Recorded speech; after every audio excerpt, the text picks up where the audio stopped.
Olá, seja muito bem-vindo a mais um vídeo do nosso canal Engenharia e CIA, Bombas e Equipamentos Industriais. Eu sou Michele Camargo e nós vamos discutir hoje o que é o rebaixamento de lençol freático e as principais técnicas ou tipos de técnicas utilizadas para o rebaixamento de lençol freático.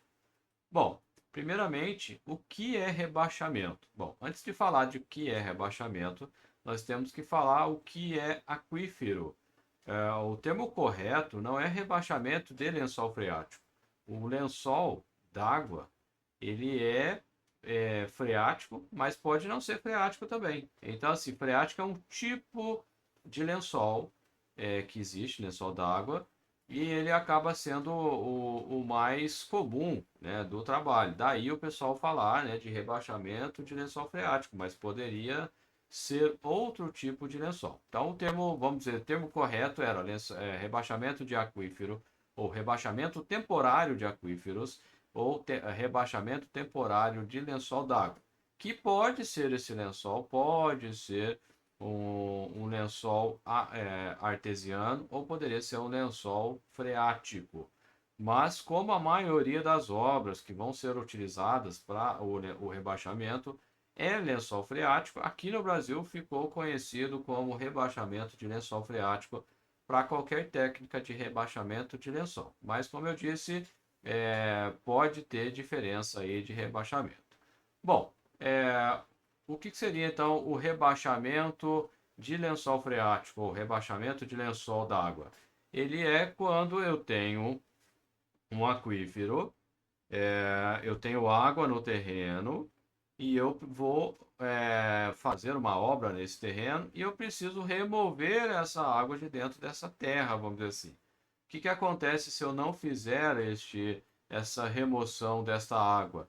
Eu vou ter aqui, vamos pegar nesse exemplo, que eu tenho aqui uma obra, uma escavação, e até está mostrando aqui nessa animação, aqui nessa imagem, aliás, né, um pouco de água passando aqui na parede, mas se eu não tiver aqui um tratamento, vai encher de água essa vala.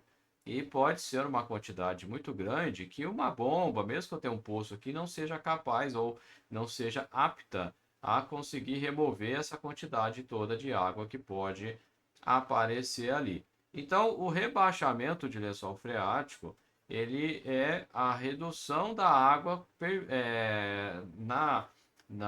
ali no terreno que eu estou trabalhando através de alguma técnica. E é essas técnicas que nós vamos discutir aqui. Então, nesse exemplo aqui, nós temos, né, o que está mais azulzinho aqui é justamente o que seria lençol, o lençol da água aqui dentro da terra. E veja que eu tenho vários níveis baixando por conta desse poço, porque eu tenho camadas, como está nessa imagem aqui da esquerda, eu tenho camadas que são impermeáveis, seja por argila ou às vezes por algum tipo de rocha, e com isso, né, eu passo a ter um aquífero confinado.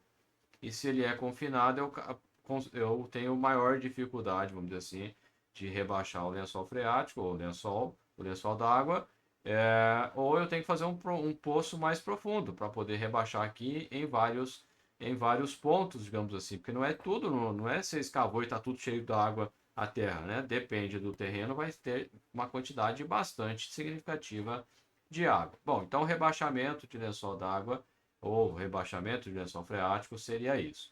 Bom, e quais são as principais técnicas? Existem várias técnicas, nós vamos ver quatro delas, nem todas são aplicadas frequentemente aqui no Brasil.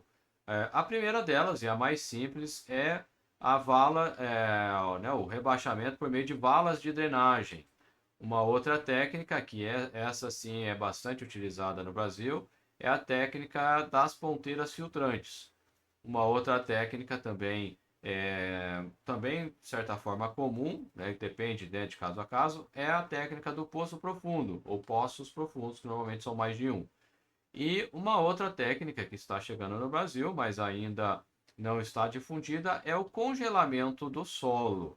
Bom, valas de drenagem, o que seria isso? Eu coloco, né, em alguns pontos do terreno, eu faço uma escavação numa profundidade maior, coloco, né, como se fosse uma vala mesmo, coloco ali uma espécie, né, de um local mais, eu faço uma escavação mais profunda, de tal maneira que a água ela tende a ir para esse local. E aí eu formo uma vala e dessa vala eu faço o bombeamento, como está sendo mostrado aqui, né? Eu tenho a vala aqui, eu tenho aqui a mangueira, e aí eu tenho um equipamento, uma bomba, que pode ser uma bomba submersa ou não, dependendo das condições, e aí eu faço o bombeamento disso para fora da obra. Então veja que eu tenho uma certa profundidade aqui.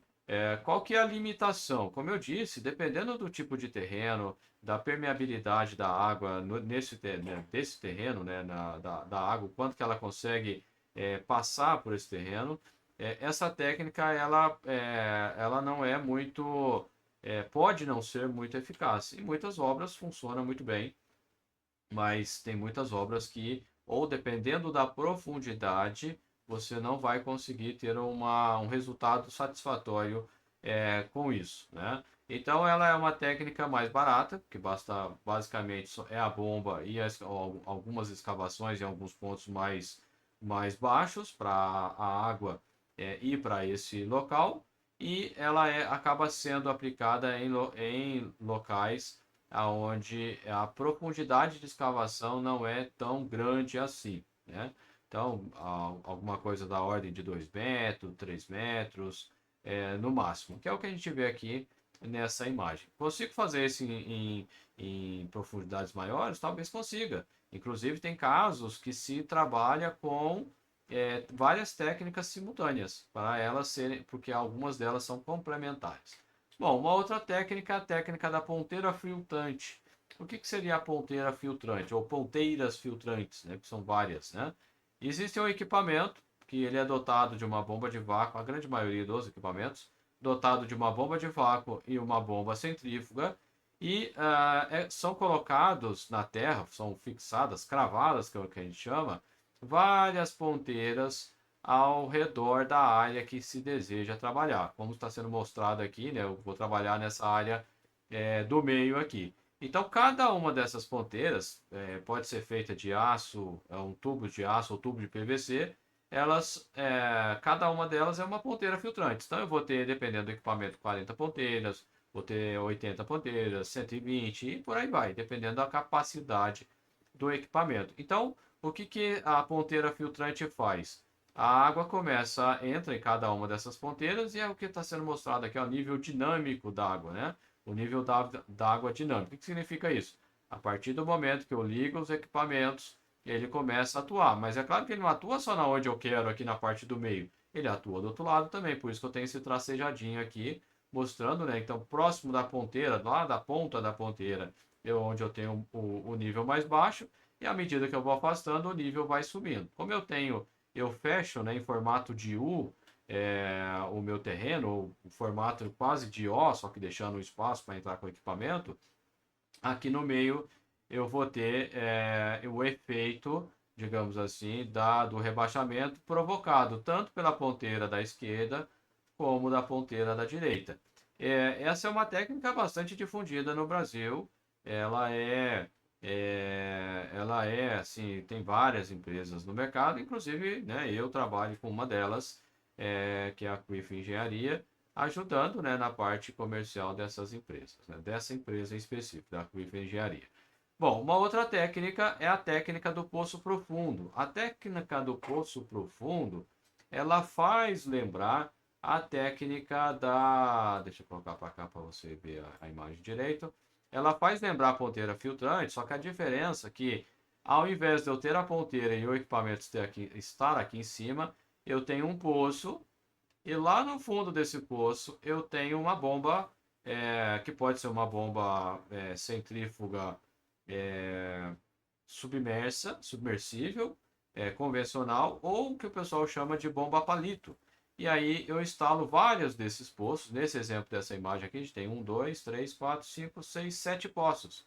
Então, 7 poços é suficiente para trabalhar nesta área aqui, nesse poço, né? Então, qual que é a diferença, ou qual que é a aplicabilidade do poço profundo em relação à ponteira? A ponteira acaba sendo limitada em relação a profundidade que consegue se rebaixar. Como a pressão atmosférica ela é equivalente a 10 metros de coluna d'água, o máximo que eu conseguiria teoricamente com ponteira filtrante seria 10 metros. Mas, né, eu tenho perda de carga, eu tenho outras condições que afetam o equipamento, então é sempre menor que 10. Os equipamentos mais comuns, eles trabalham da ordem de 4 metros de rebaixamento por nível. Então, se eu preciso rebaixar, por exemplo, 8 metros, eu tenho que ter colocado dois níveis de equipamentos. Eu coloco um equipamento aqui em cima, um outro equipamento numa área intermediária, e aí eu consigo fazer o rebaixamento de 8 metros. Se eu precisar de 12, eu tenho que fazer 3 níveis, 16, 4 níveis. Então, à medida que vai aumentando a quantidade de níveis, eu vou aumentando a quantidade de equipamentos e, consequentemente, o custo de operação desses equipamentos e da alocação desses equipamentos. Já o poço profundo, como a bomba está lá no embaixo desse poço, né? Eu posso ter poços de 20 metros, 30 metros, 40 metros, 50 metros de profundidade. E aí eu consigo fazer o rebaixamento numa tacada só dessa profundidade. Então, isso seriam as principais diferenças, digamos assim, de aplicação entre a ponteira filtrante e o poço profundo, mas não é só isso. Por que a ponteira filtrante acaba sendo mais utilizadas de uma boa parte das obras? Justamente porque o nível de rebaixamento não costuma ser muito grande e o poço ele requer, né, mais exatidão nos cálculos. A ponteira filtrante ela é um pouco mais empírica, a gente consegue fazer adaptações, enquanto que no poço profundo isso não é tão simples assim. Você errou no dimensionamento da bomba, bal, já era. Agora, no caso do ponteira filtrante, eu posso, por exemplo, reduzir a quantidade de ponteiras e aumentar a força, digamos assim, do equipamento. Já com a bomba do poço profundo não tem jeito que fazer. Nasceu daquele tamanho, vai ser aquele tamanho e acabou.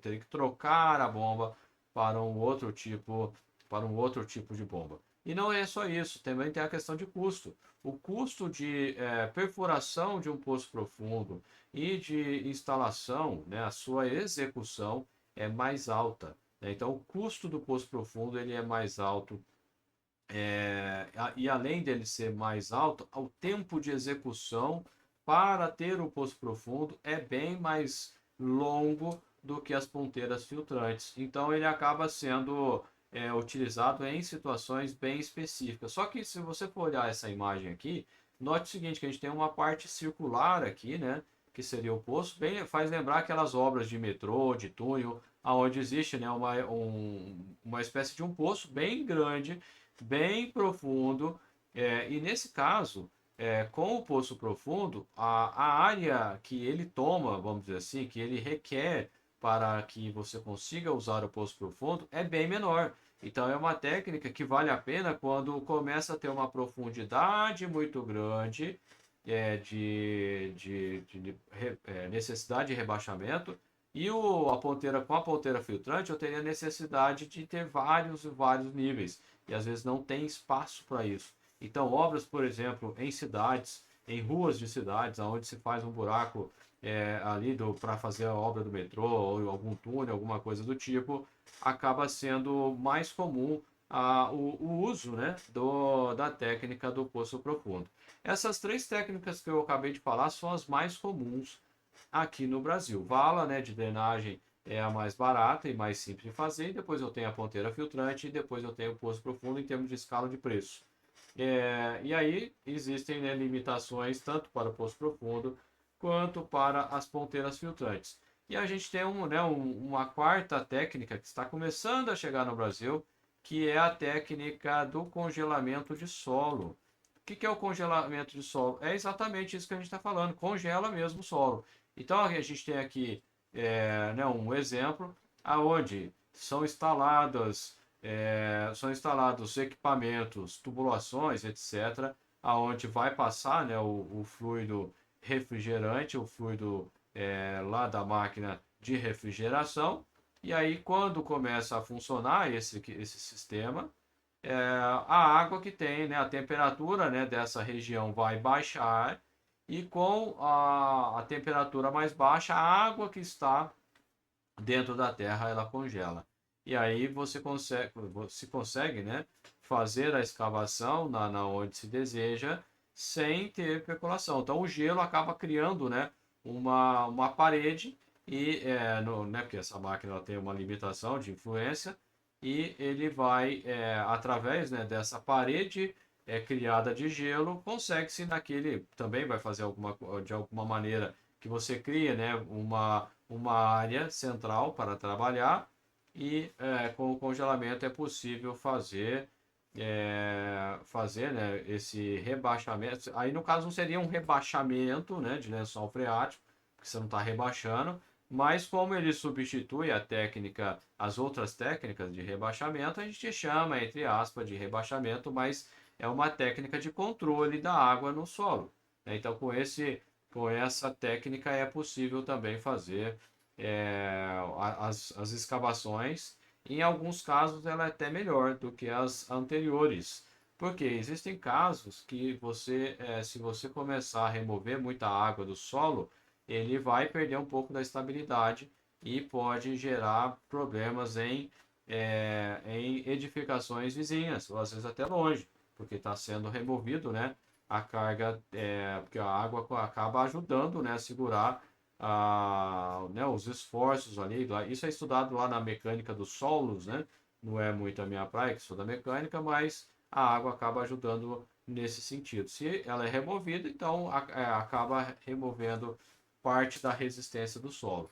Mas eu não conheço a fundo essa técnica, conheço mais no conceitual, mas existem empresas já no Brasil que prestam serviço com esse tipo de congelamento. É uma técnica bem recente aqui no Brasil, mais comum fora, na Europa e nos Estados Unidos. E se você precisa, né, de fazer rebaixamento de lençol freático, seja por qual técnica for, a gente tem, né, equipamentos para alugar para essa finalidade, né? Então nós aqui da Engenharia CIA trabalhamos em parceria com a Quiff Engenharia, aonde nós alugamos equipamentos e eu ajudo, né, fazer a parte de especificação e instalação desses equipamentos.